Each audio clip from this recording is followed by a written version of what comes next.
Senator Rand Paul and Dr. Anthony Fauci had an epic throwdown yesterday in which both men accused one another of lying over whether the U.S. funded gain-of-function research at the Wuhan lab. So does Senator Paul have his facts mixed up, or is Dr. Fauci trying to deflect and dance around a little bit? The old Potomac two-step? We'll answer that question in tonight's Hold the Line.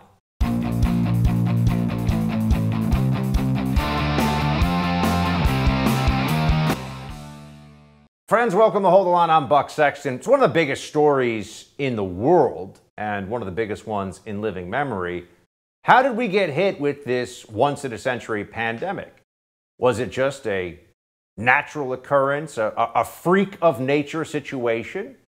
Or was there a human hand in this? Was there actual gain-of-function research where they mess with viruses to make them more transmissible, to perhaps make them more deadly going on? And did that virus escape from a lab? Let's just, as we review where we are today, let's remember what Dr. Fauci, who now says no gain of function, oh my gosh, gain of function, we would never touch him, never think of such a thing. Here's what Fauci was saying about gain of function research back in 2013. I think that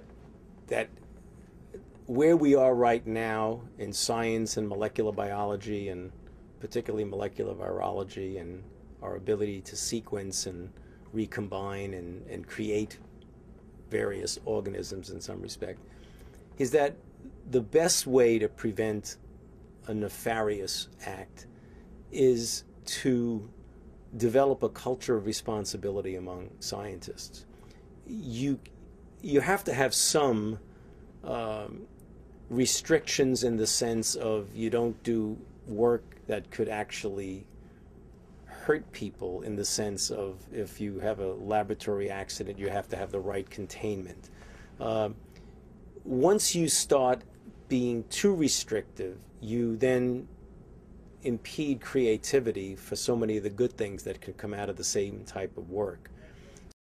Don't want to impede that creativity around gain-of-function research and viruses, right? You don't want to get in the way of the maestro, don't want to get in the way of the genius of the international health policy community and researchers at the Wuhan Institute of Virology in China, right? Interesting that that was his perspective almost 10 years ago. And yet, what does Dr. Fauci say now? Well, if he's pushed on the issue, if he receives a bit of criticism, he can get quite defensive. And that's what happened. Play the clip where Fauci and Paul are fighting. Dr. Fauci, knowing that it is a crime to lie to Congress, do you wish to retract your statement of May 11th where you claimed that the NIH never funded gain-of-function research in Wuhan? Senator Paul, I have never lied before the Congress, and I do not retract that statement. This paper that you are referring to was judged by qualified staff up and down the chain as not being gain of function. Senator Paul, you do not know what you are talking about, quite frankly, and I want to say that officially. You do not know what you are talking about. It's a dance, and you're dancing around this because you're trying to obscure responsibility for 4 million people dying around the world from a pandemic. Pretty harsh stuff, right? Someone's right and someone's wrong. Someone's telling the truth and someone's trying to gain points for their side at the expense of truth. And I think it's very important that we figure out exactly who and how and what's really going on here. Rand Paul certainly feels that way, which is perhaps why he has referred Dr. Fauci for possible criminal prosecution, a criminal referral to the Department of Justice against Fauci over the Wuhan lab, saying that Fauci lied to Congress, and it is in fact a crime to lie to Congress. So do we believe that this is going to go anywhere? Probably not. Do you think that in D.C. you could even get a jury to convict Fauci of anything? I mean, you couldn't get them to convict Fauci of a speeding ticket probably in Washington, D.C., never mind lying to Congress. But it makes the point nonetheless, and it forces people to ask the question, did Fauci lie? Or is Fauci telling the truth? We should know the answers to this. Because let's remember, the people who were in the early stages of the COVID-19 pandemic determining for all of us what the origins of this were and saying that they knew and that it was a conspiracy theory, one that big tech needed to weigh in on to make sure it didn't get too much play, too much oxygen out there. We were told it was a big conspiracy, and then it turned out that wasn't the case. But if we had known that at the beginning, if we had known that Fauci and the rest around him, as they circled the wagons to make sure that the lab leak theory was not the predominant one, but in fact the natural origin of the wet market theory was what the scientific community's so-called consensus was all about, that would have made us feel very differently, most likely, about a lot of the other pronouncements that the Fauciites made about what we all have to do. And now everyone, let's be clear, including members of the Biden administration at the top level, are taking the lab leak quite seriously. Here's from CNN. Biden officials overseeing an intelligence review in the origins of the coronavirus. They now believe the theory the virus accidentally escaped from a lab in Wuhan is at least as credible as the possibility that it emerged naturally in the wild, a dramatic shift from a year ago when Democrats publicly downplayed the so-called lab leak theory. Let's remember something else. The lab leak theory would have meant that there was a lot of blame specifically for China, but also for international health policy collaboration and the kind of globalist health policy community that you would see in the Wuhan Institute of Virology and the connections to the NIH. So there was going to be blame there. And what do the Democrats want to do? They wanted to blame Donald Trump for the whole thing. The COVID-19 disaster had to be Trump's fault in 2020 so they could put the doddering buffoon Joe Biden in the Oval Office as his replacement. So whatever they had to say, whatever stories they had to tell to achieve that end, they felt were inherently justified. But not only are Democrats taking the lab leak hypothesis seriously, there are left-wing or Democrat-aligned journalists out there who are saying, yeah, guys, Fauci's actually on really shaky ground here. This was Josh Rogan. Hey, guys, Rand Paul was right and Fauci was wrong. The NIH was funding gain-of-function research in Wuhan, but NIH pretended it didn't meet their gain-of-function definition to avoid their own oversight mechanism. Sorry, not sorry, if that doesn't fit your favorite narrative. So here's a person, was he a Washington Post guy, I think. Here's somebody who is saying straight up, Fauci is wrong. And if Fauci's wrong, given what he's been saying and the vociferous way in which he says it, it's fair to think that maybe Fauci's not just wrong, he's lying. And Dr. Rand Paul, Senator Rand Paul, may have seen all along what's really going on here. Never forget, the great hero of Democrats in the early days of the pandemic was Governor Cuomo of New York, who ended up with one of the worst records and a history of lying and changing numbers and doing everything he could to manipulate the circumstance. With Dr. Fauci, we're not there yet, but eventually I'm hoping we'll get to the place where we realize this guy was the biggest disaster to come out of any federal bureaucracy in the history of the United States government. All right, we'll have more on the showdown between Senator Paul and Dr. Fauci with First TV contributor Tina Lowe when we come back. But first, let me tell you about my friends at Done For You Real Estate. Have you ever wanted to invest in real estate, but you didn't have the time to do it on your own, and you didn't want to make rookie mistakes? I felt exactly the same way as you until about a year ago. I always loved the idea of real estate investment, but I knew I needed help to get started. That's when I met my friends at Done For You Real Estate. They took all the guesswork out of it for me. They found me an awesome property. They rented it out for me right away. They managed the tenant for me, and now I get a check every month like clockwork. Don't wait another second to see if my buddies at Done For You Real Estate can do for you what they did for me. Visit doneforyoubuck.com to see how it works. Again, every step of the process, from picking the city, the house, getting the loan set up, getting a tenant in place, and a management company to handle the whole thing for you. Just go to doneforyoubuck.com to see what my friends can do for you. That's doneforyoubuck.com to begin your real estate investment journey. When we come back, we've got Tina Lowe joining us.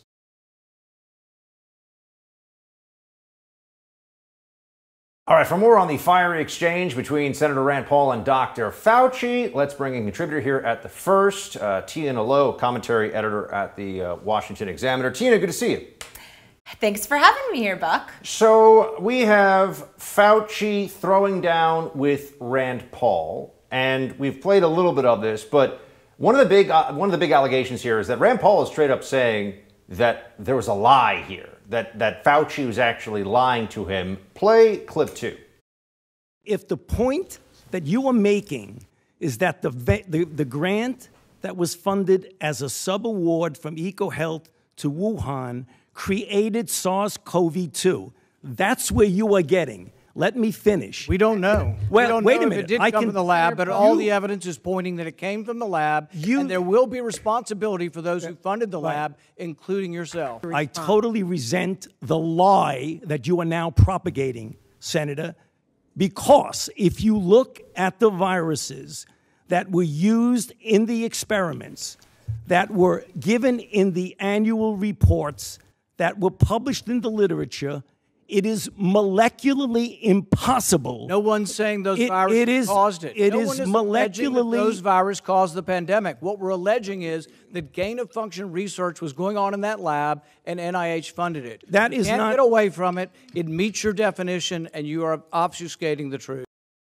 Tina, I get the sense that they don't like each other, but where are we on the facts here? Who has the preponderance of the evidence on their side in this argument as we know it? So obviously, given the censorious nature of the Chinese Communist Party, we don't have a lot of hard material evidence. What we do have is a plethora of circumstantial evidence showing that it is much more plausible that this thing came from a lab.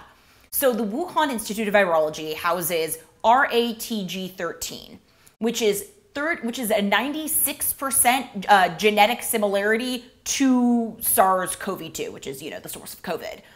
That's the closest known cousin, and it's not particularly close. Where did that sample come from? 1,000 miles away from caves in Western China. And we do know that the way that that was acquired was with funding from EcoHealth Alliance, which Fauci was responsible for funding.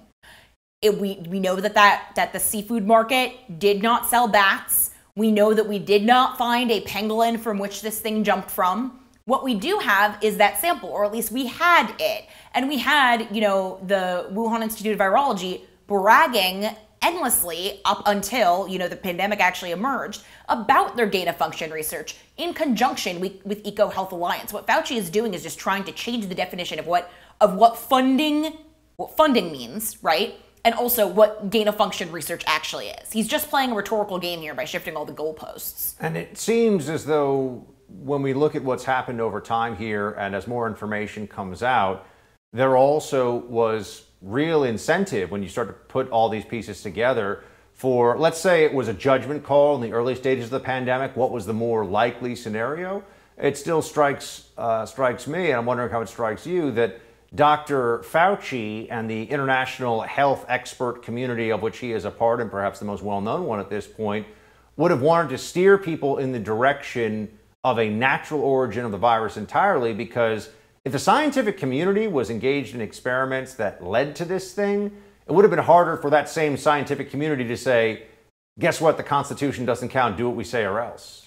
Well, it's really dumb that the left decided to, A, make this a political thing, right? I think figuring out the origin of a pandemic that shut down the planet for a year is not political. But then B, that they would take the pro-Fauci side, because in 2014, the Obama administration tried to put a moratorium on funding this gain-of-function research, particularly citing the risk that, one of these labs could have an accident and leak a pandemic. Fauci was the one responsible for creating the carve-out, and what he did was allow himself the ability to give exceptions to 10 organizations. Who was one of them? EcoHealth Alliance, the one that helped find samples like RATG13, which could have potentially been the source of COVID. And in 2017, Trump reversed the moratorium and some funding went back, but that doesn't change the fact that Fauci was the one who gave EcoHealth Alliance this, 3-year head start in terms of all of this. So yeah, Fauci's covering up his butt. He knows that he potentially funded this thing. And there's an obvious incentive for other scientists to not really challenge it too much. Fauci is the godfather of funding for almost all global virology. You know, he is the one in charge of funding not just American virology research, but also abroad. So no one's going to challenge him on this. And also, I think we've reached a point where when you have two people who are each accusing the other of being liars, somebody's got to be lying, you'd think, right? Or otherwise, it would be quite a confusion that we're talking about here. And during this hearing, again, Senator Rand Paul and Dr. Fauci threw those allegations out at each other. Play 3. I want everyone to understand that if you look at those viruses, and that's judged by qualified virologists and evolutionary biologists, those viruses are molecularly impossible to result in SARS-CoV-2. Caused the pandemic. Senator Paul, we're saying they are gain-of-function viruses because they were animal viruses that became more transmissible in human, and you funded it. And you admit the truth. And you implying... Senator Paul, your time has expired, and I will allow witnesses who come before this committee to respond. And you are implying that what we did was responsible for the deaths of individuals. I totally resent that. And if anybody is lying here, Senator, it is you. It is you, he says. Senator Rand Paul is also referring Dr. Fauci's statements for investigation, essentially a DOJ referral for lying to Congress. What do we think of this? I mean, that's what landed Michael Cohen in prison, right? Lying to Congress. And I don't know, obviously, if he's going to have the goods on this, but it's a fun rhetorical game that Fauci is playing there. You know, first he's trying to answer a question that Rand Paul isn't asking, which is, did you fund any gain-of-function experiments? Not, did you fund something that could have become the pandemic? And then Fauci just pivots to, oh, but the implication, so therefore you're a liar. Which, you know, it's not like Rand Paul is some random backbench freshman quack in Congress. He is a medical doctor. He is, I guess, an ophthalmologist, which still gives him at least some sense of the science. Science is a process. It's not just a random collection of facts that Fauci tells us. It is a process, and that process means that we can find different conclusions. And as we've continued to search, we are finding no evidence to back the natural origin theory and a great deal of circumstantial evidence. Tina Lowe, good to see you. Thanks for joining us on this one. The Texas lawmakers who fled the Lone Star State for the nation's capital have gone quiet after half a dozen of them contracted COVID-19. Guess no more selfies, no more Instagram photos of their sad salads. You think the media would be showing the same level of deference if a group of Republicans had pulled the same stunt? I don't think so. And more when we come back on that. But first, I want to tell you about the latest sponsor here at Hold the Line, My Digital Money. Everyone wants to invest in cryptocurrencies, but it's not that easy to get started. Well, that's why Colin Plume, the CEO of Noble Gold, decided to create My Digital Money. It's an easy-to-use, self-trading crypto IRA platform with concierge-level customer service. It's one of the few U.S.-based cryptocurrency companies that will answer your phone call and help you get started. And because your comfort and security is their absolute priority, they offer you some really important stuff like unparalleled military-grade security for your coins, trigger orders to help you secure opportunities for gains or limit losses without having to watch your account 24/7, a play money account so you can test the market without risking your money. And with the recent pullback of most of the major cryptocurrencies out there, this might be the best time in a long time to get into this exciting technology-based investment. When it comes to your money, you deserve a team of dedicated professionals that have your back, speak to you honestly, and treat you like a human, not just a number. Check them out at mydigitalmoney.com. That's mydigitalmoney.com. We'll be right back.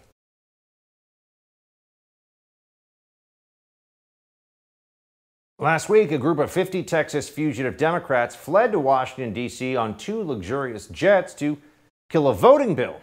Turns out it was something of a super spreader event, wasn't it? So far, 6 of them have tested positive for COVID. They exposed the VP, infected a White House staffer, and a senior staffer at Pelosi.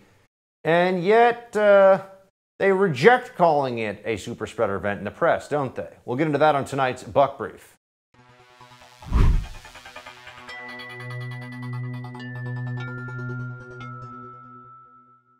More than 10% of the traveling party with these Texas Democrats now claim to have a breakthrough case. Is there any concern that this trip that was intended to advocate for voting rights is now a super spreader event in Washington? Well, I would say that's not a characterization we're making from here. Now that COVID-19, after contact with those Democrats, has reached the White House, what is your message to these Texas Democrats?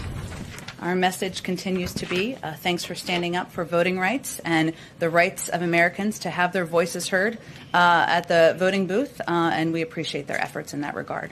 There is no amount of money you could pay me to get me to say things that are that stupid. But Jen Psaki does it. There you go. Got to get those book deals and all the speaking engagements and stuff after she's done with being the Biden mouthpiece for the White House. Look, just imagine for a second if this was a group of GOP representatives causing a COVID scare in the White House. We would be told how horrible it is, how reckless. Here they are, no masks. No masks. I thought we had to wear masks on planes, which is moronic, as we all know. But, we're told we have to do that. We're supposed to do that. And then why is it treated so differently when you have a circumstance like this? And as it plays out, sure enough, there are people who were traveling with COVID, gave COVID to other people, exposed people more than we can even know to the COVID, probably the Delta variant of COVID-19. Remember back in October of 2020, Fauci, because he's a little Democrat, he's a tool of the Democrat Party, has been all along, he called Trump's Rose Garden ceremony announcing Amy Coney Barrett a super spreader event. Well, I think the data speak for themselves. We had a super spreader event in the White House, and it was in a situation where people were crowded together and were not wearing masks. So the data speak for themselves. Yeah, it's all so obvious, right? A lot of that ceremony was outdoors, by the way. But it's all so obvious, Fauci says. If only they had worn masks. This guy is the absolute worst. Oh, no, wait. The Democrats who fled the Texas state capitol, they're probably, are they worse than Fauci? No, but they're also pretty terrible. Here's one of them, Senfronia Thompson, who has compared, remember, the Texas governor, Abbott, has said that he would arrest and take to the Capitol to do their jobs, which he is allowed to do under law, these representatives when they return to the state of Texas. And one of the absconded Democrats wanted to make a comparison that, you can hear it for yourself. We refuse to be a hostage. That's right. To remain a hostage within the state of Texas.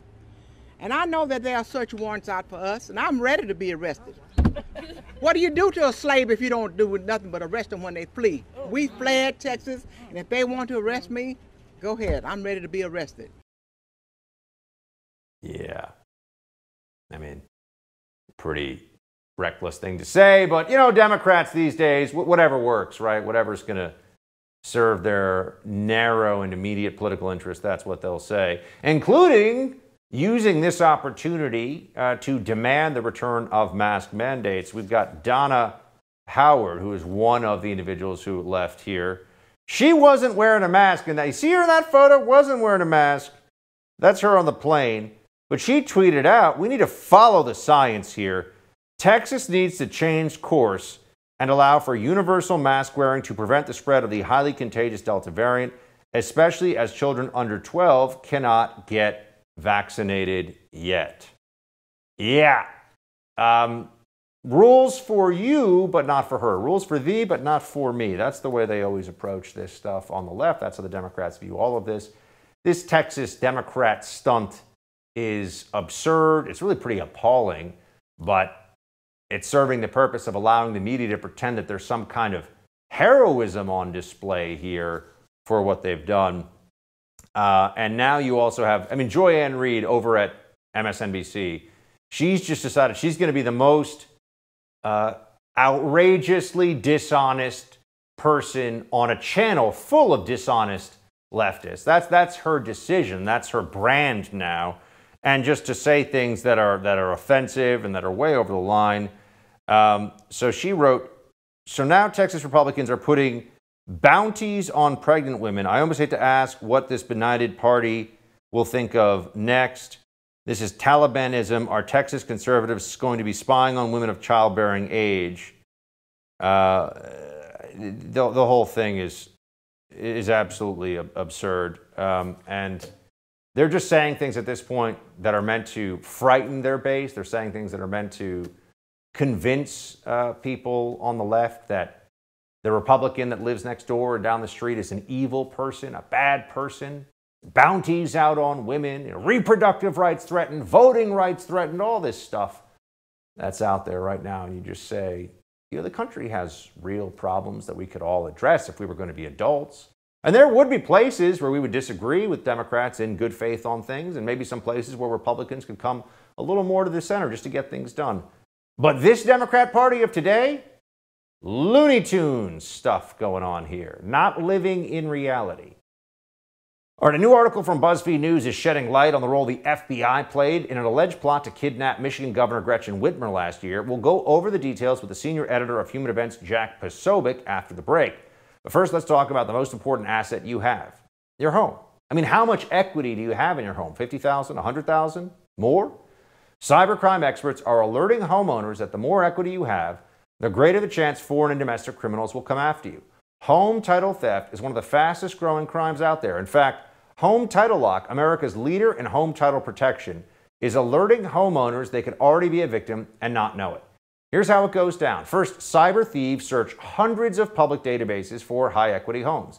Next, they pull your home's online title, forge your signature stating you sold your home, and take out loans using your equity.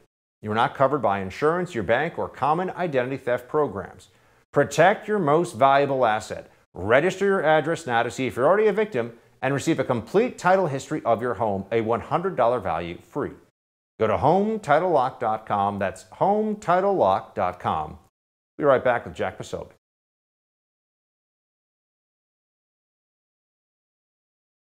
According to court filings, evidence, and dozens of interviews conducted by BuzzFeed News, the FBI had a much deeper involvement in the alleged effort to kidnap Michigan Governor Gretchen Whitmer last year. In total, at least 12 FBI informants were involved in the investigation, the so-called Wolverine Watchmen, and were involved in the plot from the very beginning.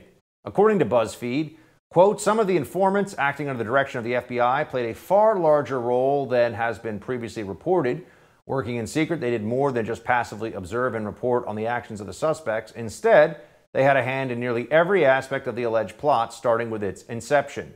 The extent of their involvement raises questions as to whether there would have even been a conspiracy without them. Would anything have happened without these 12, that's right, a dozen FBI informants and folks helping them involved in this? Joining me to discuss this, senior editor of Human Events, Jack Posobiec. Poso, good to see you.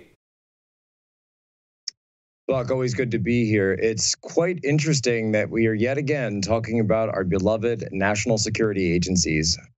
Yeah, as two guys who come out of the intel community, I keep telling everybody, none of this is surprising. But tell us in this particular case, Jack, what do we know right now, and what looks like, what does it look like occurred here in this? The whole plot, the whole thing seemed so stupid and weird from the very beginning. Of course, they made it sound incredibly menacing, too. What do we know about this kidnap Whitmer plot that was allegedly hatched? So this is actually quite nefarious, and it goes even beyond what we're seeing in these court documents, because we have to remember the timing of when this plays and how it played out in the headlines therein. This all happened the first week of October 2020. This was 1 month before the presidential election. These arrests take place. This massive sting gets pulled. All the arrests happen. This becomes national news throughout the country. The same week, by the way, that the Hunter Biden laptop story drops, and then senior officials at social media organizations say that story is not allowed to be shared. We're going to ban it forthwith. We later find out that members of the Department of Justice, specifically the U.S. Attorney, said that we cannot investigate Hunter Biden, because if the grand jury spilled out, that might interfere in the election. So on one hand, we've got the FBI conducting a massive sting operation in October of 2020 to go after, let's say, opponents of Democrats. But on the other hand, we've got the FBI through the DOJ saying we can't investigate Hunter Biden because it might interfere in the election in the exact same time frame. When you look at the actual documents here of these 12, and keep in mind that we only know so far that 12 people were involved as informants, 13 were arrested. One of those 13, by the way, was an informant originally himself, but they decided to file charges on him afterwards because apparently the relationship hasn't been going so well for him. Then we find later on that these informants, in some cases, played key roles within this militia. Now, this militia was using these Boogaloo memes, was tapping into the Boogaloo movement, which was this online sort of anarchist, anti-government kind of thing. But then they were drawing people to this area in Michigan because they were saying they were going to take action against the government. Well, here's the problem. It turns out now that these informants, in many cases, were paying for travel, were paying for accommodations, and in the text messages that have been started to be released by the defense lawyers for these guys, you can see the informants and the special agents in many cases are actually the ones encouraging the action and funding the action to take place. Jack, it often comes up it has come up in the past during jihadist terrorist plots. You would hear the ACLU and Democrats on the left would say, oh, well, it's entrapment because there was someone who was saying, yes, jihad is an obligation, right? Or they, at some point, went from just being present to being encouraging of the event. In this case, based on the BuzzFeed reporting, the inception, as in the basic idea to do this, may have come from the FBI, which I do think for a lot of people raises some very valid concerns of why is the FBI going around trying to convince people to engage in a plot that they can then foil from the beginning? I mean, from step one, that does seem to be a difference. I mean, in the jihadist context, I worked on some cases where, yeah, they would insert a confidential informant, let's say the FBI would, or even local law enforcement would insert someone near someone who's already saying, I want to raise money to send it to the Islamic State. Okay, well, now they want to see what this guy wants to do. But if they have somebody walking around who's saying, hey, I've got this idea for a terrorist plot, here's what we're going to do, and I'm going to pay you to do it, and I'm going to encourage you to do it, that does seem to at least blur some ethical lines, doesn't it? Right, because of course the essential line comes down to, would this have existed in the first place had the FBI and these informants not been funding, planning, and plotting this sting operation in the first place? And secondly, where does it leave us when it comes to actual active terrorist plots that are not being paid attention to because so much energy and resources are going into this sting operation? You and I well know from working in the intelligence community that everything comes down to funding, to prioritization, and to the utilization of resources, how they're mobilized, how they're maneuvered throughout the government, et cetera. And so we had all this attention and all of this energy going towards these guys, by the way, drawing them to Michigan from parts all across the country to conduct this FBI sting, and yet we still don't know who it was that planted the pipe bombs outside the RNC, the DNC on the night of January 5th. We can't even get basic information like the height of the suspect who conducted that. So it really is, again, a question of the prioritization of the FBI and seeing where these things go. Plus, and I would add, the massive, massive headline this was, a huge boon to the Democrat Party in many cases, especially the swing state of Michigan, just 4 weeks before the election when this sting went down. Jack, and we also remember that you're bringing up the political aspect of this. Governor Whitmer herself, a bunch of wackos with a whole lot of FBI encouragement and help, have some plan to kidnap her because she was so pro-COVID lockdown or something like that. And she went out right away and said, this is Trump's fault. Just last week, the President of the United States stood before the American people and refused to condemn white supremacists and hate groups like these two Michigan militia groups. Stand back and stand by, he told them. Hate groups heard the President's words not as a rebuke, but as a rallying cry, as a call to action. Call to action. It's Trump's fault that these lunatics allegedly were trying to kidnap her, with the FBI prodding them along, maybe even giving them the idea. Seems pretty clear what's going on with that, Jack.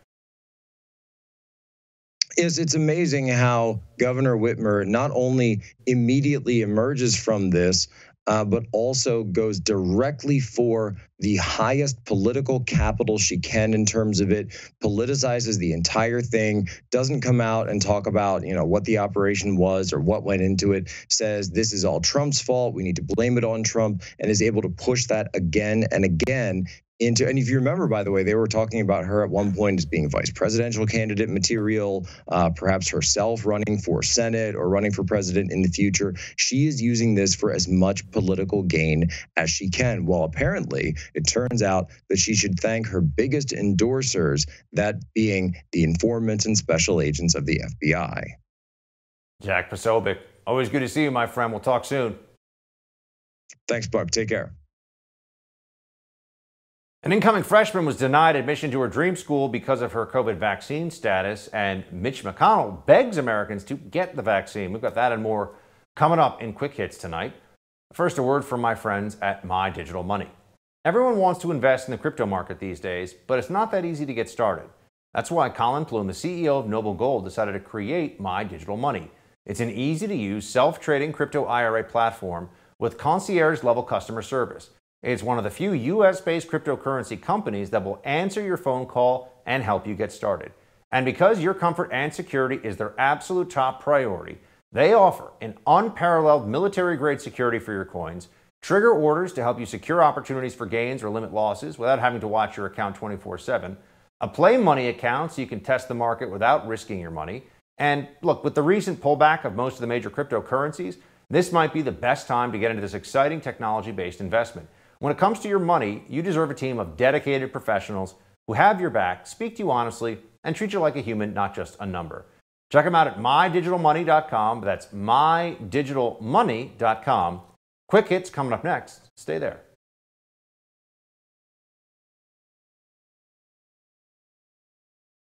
The people have voted and they want Bezos to stay in space. Meanwhile, the U.S. women's soccer team let the country down not once, but twice. We will explain in Quick Hits. Let's get right to it. First of all, as you know, there is an enormous amount of pressure put on people right now to get the vaccine. Not to think about whether you want the vaccine or you need the vaccine. Get it. If you don't, you are treated like you're a bad person. If you don't, there's something that is wrong with you. And that, when you start to look at it and pull it apart, you say, that doesn't make any sense. There are people who have already had infection, and there's plenty of reason right now. And perhaps it'll change. Maybe there'll be different data. But the data so far suggests that those who have already been infected with COVID have no additional benefit from getting the vaccine. And then there's also people who have particular health issues, real health issues with getting the vaccine. And here is a case of just that and the consequences one could face. An incoming college freshman was denied admission to Brigham Young University, Hawaii, and lost $200,000 in scholarships because she would not get a COVID-19 vaccine due to a pre-existing medical condition. The student developed Guillain-Barré syndrome after receiving a flu vaccine in 2019 and was paralyzed from the waist down for over a month as a result. She requested an exemption from BYU's vaccination requirement after her team of medical doctors advised against her getting the shot, but the university denied it. That's right.